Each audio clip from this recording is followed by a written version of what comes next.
So while all of Europe is basically running amok towards the right wing, towards fascism, uh, surprisingly, England's like, we've had enough of the Tories, and they kicked them out. So let me give you some ideas of how bad the Conservatives lost.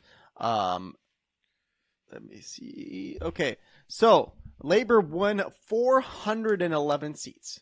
So that is up 209 from their previous election in 2019. So they have literally doubled their seats. The Conservatives won basically, the Tories won 121 seats. They're down 244 from their 2019. So from a total of 365 seats, they're now at 121. They have lost 2/3 of their seats in one sitting. I don't know if that's not like a wipeout. I don't know what is. The Liberal Democrats gained 61 seats for a total of 72. The Scottish National Party won 9 seats, down from 48. So a total of 72. Oh, so they only won, the Scottish National Party only won 9 seats from 48. So they lost a lot of seats as well. Yeah. So Labour basically blew them out. And this is from, what was it, 14 years under the Labour, under the Tories, under the Conservative Party. And I mean, England is just falling apart. From what I understand, England is like at this point a third world country. I don't like to use that metric or that term, but basically it's being broken down. Their national healthcare system is being ruined. Their transportation systems are either getting privatized or having had no funding at all. Here, let me give you some more idea of like who is now running the Labour Party. So Keir Starmer, I hope I'm saying that right.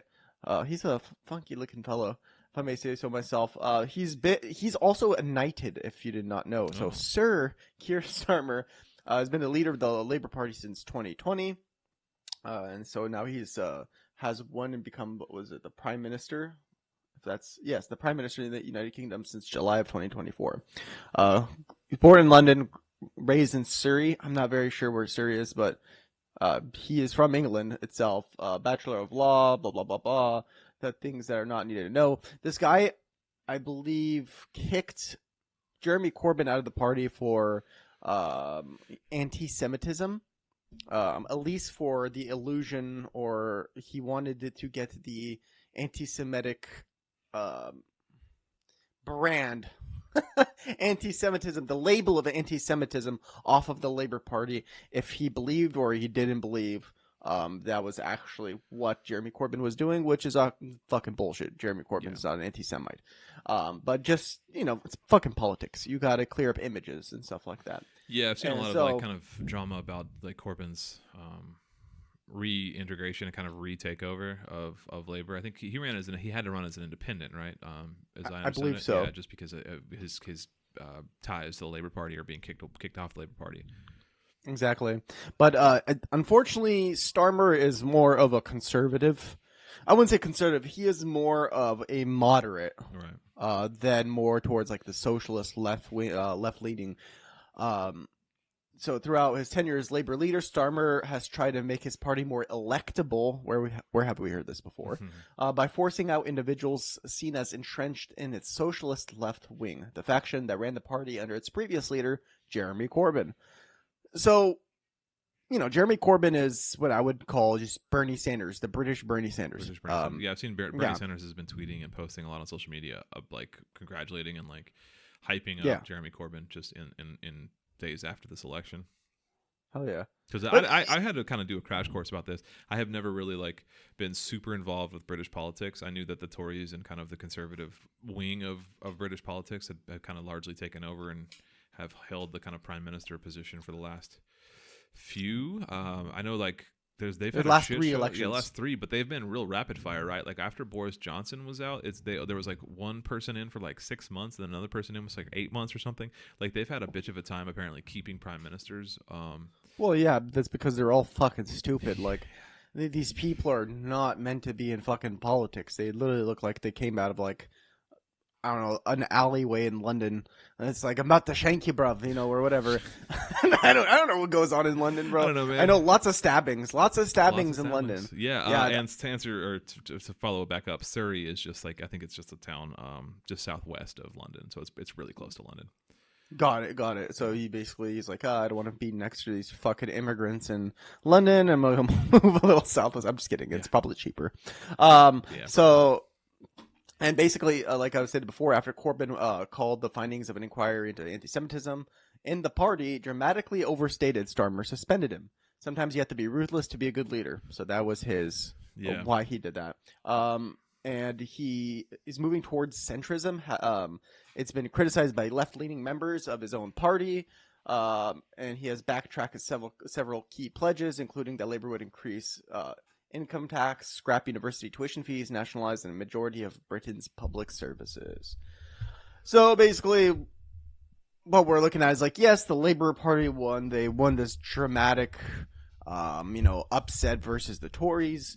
But what it looks like is the people that won, the Labour Party, is just becoming more centrist in general. So who really won here? It's not really Labour, the old school Labour that we all know and love from back in the day. The yeah. semi-socialites. That's kind of the what to look for moving forward. If we think about this kind of from the leftist or from the Marxist perspective, is like, this is all well and good, but what does this actually mean moving forward? Are we going to start seeing more kind of like, we're about to pivot and talk about France, and we've seen some kind of like real promises come out of this new French leftist coalition, and I wonder if the English counterparts, are they going to be doing something similar, or what's their plan moving forward? Like, do they have what's the tangible benefit to the working class, to the poor in England? So like that's kind of more what I'm curious to keep an eye out for I in see the coming this days. figure, Sommer. I see him as more of a Bill Clinton figure. He's Mm. trying to triangulate, become more centrist, weed out the socialists in the party.